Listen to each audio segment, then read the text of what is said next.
सभी संगठनों को एक मंच पर लाने का प्रयास कर रहे थे। हम लोगों ने लगभग 15 दिन पहले इसके लिए सोशल मीडिया के ज़रिए, फ़ोन के ज़रिए सबको सूचना दे दी थी। सब ने आश्वासन भी दिया कि हम लोग एक मंच पर आने के लिए तैयार है, लेकिन अभी तक हम काफ़ी, आपने देखा भी है, टाइम भी काफ़ी हो चुका है, लेकिन किसी का कोई रेस्पॉन्स नहीं आया। जिस पर फ़ोन किया उसी ने बहाने सुना दिए। तो मुझे नहीं लगता कि बहुजन समाज के संगठन एक जगह आ सकते हैं। ये मेरा गलतफहमी थी, आज वो दूर भी हो गई। मतलब आप मुहिम चलाएंगे बहुजन संगठनों को एक करने की? नहीं, अब तो चल चुका ले। परेशान हो गए, काशीराम साहब परेशान हो गए, जी जी, सारे महापुरुष परेशान हो गए। आपको क्या लगता है कि आपकी बातों में लोग आ जाएंगे? राष्ट्रीय अध्यक्ष महासचिव बने हुए, वो अपना पद छोड़कर आपके राष्ट्रीय अध्यक्ष पद के नीचे आ जाएंगे? नहीं, मैंने कभी ये नहीं कहा कि मुझे राष्ट्रीय अध्यक्ष या राष्ट्रीय महासचिव बनाएं। हमारा मेन उद्देश्य यही था कि जिस तरीके से आज समाज पे अत्याचार बढ़ता जा रहा है, SC ST OBC माइनॉरिटी पे, बहुजन समाज पे जो अत्याचार बढ़ता जा रहा है, उस अत्याचार को रोकने के लिए अगर हम थोड़ा एकजुट हो जाते, एक मंच पर आ जाते, तो शायद इसका कुछ सॉल्यूशन होता। लेकिन मुझे नहीं लगता, मेरी गलतफहमी थी, आज वो दूर हो गई। आप कह रहे हो संगठन को एक करेंगे, आप खुद भीम आर्मी से लगा के तुमने पहले नेशनल भीम आर्मी बनाई, फिर भीम आर्मी 2 बनाई, खुद संगठन बनाते जा रहे हो, कैसे करोगे सबको? देखो, भीम आर्मी का मैं बता दूं, मैं उसके विषय में कोई बात नहीं करना चाहता था, लेकिन नहीं होने का कुछ ना कुछ कारण होता है। देखो, जब पहले से बहुजन समाज पार्टी थी, मान्यवर साहब कांसीराम जी ने पार्टी बनाई थी, तो और लोगों को आज़ाद समाज पार्टी बनाने की क्या जरूरत थी, बहुजन मुक्ति पार्टी बनाने की क्या जरूरत थी, या अन्य संगठन बनाने की क्या जरूरत थी? जब समता सैनिक दल परम पूज्य बाबा साहब दे गए थे, साहब कांसीराम जी बामसेब दे गए थे, तो क्या जरूरत थी भीम आर्मी और ये भीम आर्मी वगैरह बनाने की?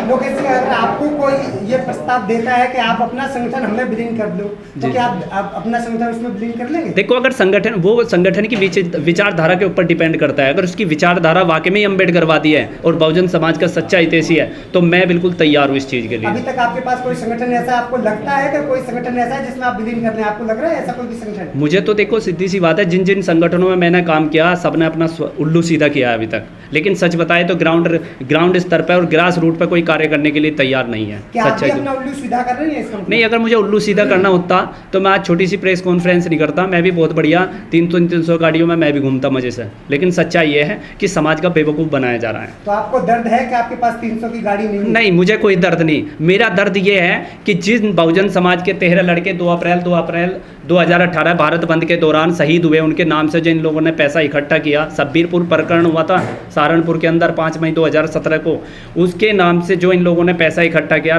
गुलछर्रे उड़ाए हैं, उसका मुझे उस बात का दुख है। मुझे कोई दिक्कत नहीं है, व्यक्तिगत दुश्मनी कोई नहीं है, ना व्यक्तिगत मेरी कोई दुख है। दुख इस बात का कि समाज का बेवकूफ़ बनाकर इन लोगों ने जो अपने घर बनाए। जिन लोगों में तो सभी संगठन आ गए, कोई नाम ज़्यादातर तो मैं भीम आर्मी को कहूँगा। भीम आर्मी ने सबसे ज़्यादा गंदगी मचाई है। भीम आर्मी भी 3 है, उसमें तो आपका भी नाम आ जाता है। नहीं, भीम आर्मी में हम लोग जब अगर नाम ले तो नेशनल भीम आर्मी भी उसी में आ जाती है। नहीं, नेशनल जरूरी नहीं कि नेशनल भीम आर्मी उसी में आएगी। भीम आर्मी अगर सही तरीके से काम करती, भीम आर्मी के चीफ या राष्ट्रीय कोर कमेटी अच्छा काम करती, समाज के हित में काम करती और समाज के युवाओं का भविष्य ना खराब करती, तो शायद हमें नेशनल भीम आर्मी बनाने की जरूरत नहीं पड़ती। लोकेश कटारिया की विचारधारा क्या है? देखो, मेरी खुद की विचारधारा मैं कभी नहीं रखनी चाहिए। हमारी पूरी नेशनल भीम आर्मी की विचारधारा है कि जब तक ग्रास रूट पर काम नहीं होगा, जब तक हम गांव-गांव में कैडर नहीं करेंगे और समाज के युवाओं को शिक्षा और संविधान के प्रति जागरूक नहीं करेंगे, जब तक नशे से दूर नहीं करेंगे, जब तक बहन बेटियों पर हो रहे अत्याचार शोषण के खिलाफ हम लड़ाई नहीं लड़ेंगे, ये हमारा विचार है। और गांव-गांव में सबसे ज़्यादा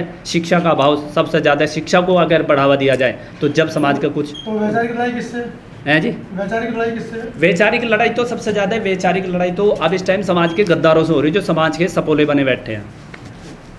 आपको कैसे पता कौन है सपोला? सबसे बड़ा सपोला तो चंद्रशेखर है।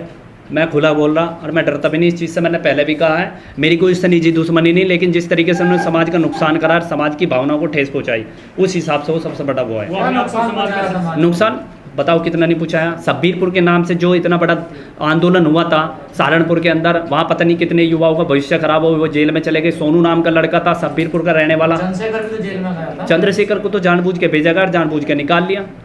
चंद्रशेखर को इतनी बड़ी बड़ी एक चीज़ बताओ, अगर सरकार का सपोर्ट ना होता चंद्रशेखर को, तो चंद्रशेखर क्या 300 गाड़ी कहीं अत्याचार होगा चंद्रशेखर जाता, आप तो नहीं जाते वो। कहाँ से? चंद्रशेखर के पास सारे संसाधन हैं, लेकिन हम प्रयास करते हैं जाने का।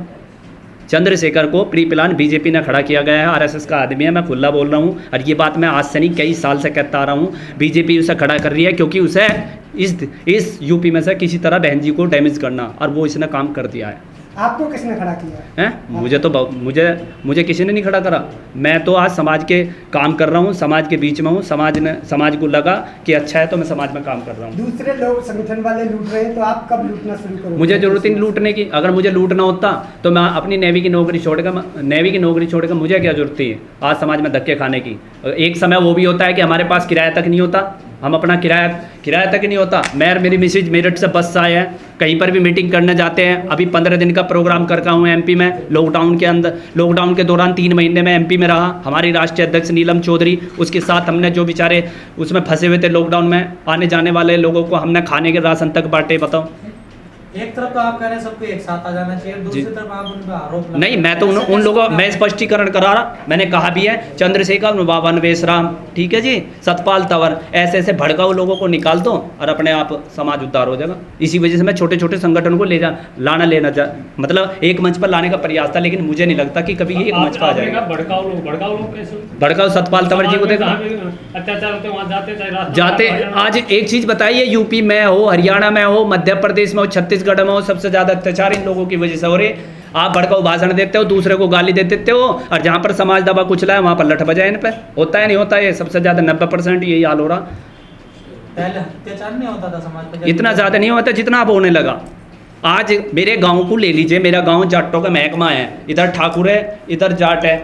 आज तक बाबा साहब की तरफ को उंगली नहीं उठाई। सहारनपुर में ही क्यों तस्वीरें टूटते हैं? सहारनपुर में ही क्यों बाबा साहब की उंगलियां टूटती है? बताइए, सोचने वाली बात है। आपने अभी कहा कि चंद्रशेखर बीएसपी को कमजोर करने के लिए उन्हें तो खुद ही वोट नहीं मिले चंद्रशेखर उसी जमानत तो जब्ती होनी थी, तो उपचुनाव में क्यों जितनी भी काटी बीएसपी की वोट काटी उसने? बताओ, चाहे उसने 1 वोट काटी या 1000 काटी तो बीएसपी की है। और जहाँ अब वो कह रहा कि मैं अकेला चुनाव लड़ा, उनने हर विधानसभा पर अपने कैंडिडेट लड़ाए। तो सबका संवैधानिक अधिकार है ना चुनाव? नहीं, अधिकार है, लेकिन बेवकूफ़ क्यों बनाया गया? पहले जब दिल्ली में पहला प्रोटेस्ट हुआ था कि मैं भविष्य में अगर राजनीति करूँ तो मेरा गोली मार देना, कहा था ऐसा कोई रुपया नहीं जो मुझे खरीद सके। सारे काम हो लिए, दोनों काम। बताओ, लेकिन आप चंद्रशेखर के पीछे क्यों पड़े? लंबी लाइन खींची ना चंद्रशेखर, लंबी लाइन खींची पड़ी। मैं तो बात की बात बताई। देखो, जब तक आप एक चीज़ बताइए, जब हमारे समाज पर कोई उत्पीड़न करता है, हमारे समाज को धोखा देता है, तो हम आग बबूला हो जाते हैं, एक मंच पर आने के लिए तैयार हो जा। और जब समाज का ये आदमी समाज के साथ गड़बड़ करेगा तो उसे क्यों लोग कहते हैं? आपने बैनर पे लिखा कि बहुजनों पर अत्याचार के खिलाफ है, आप तो चंद्रशेखर के पीछे नहीं। आपने जब सवाल ही ऐसा करा तो जवाब तो देना ही पड़ेगा।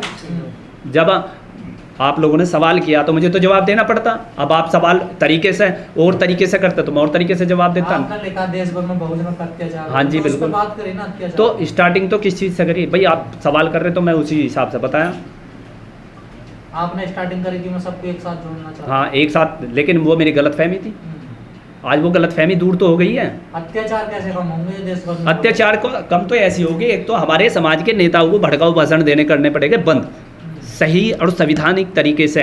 अपने को समझा लो, दूसरों को गाली देने की ज़रूरत नहीं है। और दूसरी बात, एकजुटता के साथ जब तक गांव-गांव में कैडर नहीं करेंगे, जब तक अपने लोगों को नशे से नहीं बचाएंगे, गलत काम से नहीं बचाएंगे, तब तक शोषण और अत्याचार रहेगा, जब तक एकजुटता में नहीं गए। और शिक्षा की ओर ले जाओ, क्योंकि परम पूज्य बाबा साहब ने ये कहा था, शिक्षित बनो, संघर्ष करो और संगठित रहो। शिक्षा के मामले में हम जीरो, संगठित के मामले में ऐसे एक पिट रहा तो दूसरा खड़ा हुआ देख रहा, और संघर्ष क्या में कर रहे हैं? उल्टे सीधे कामों में कर रहे हैं।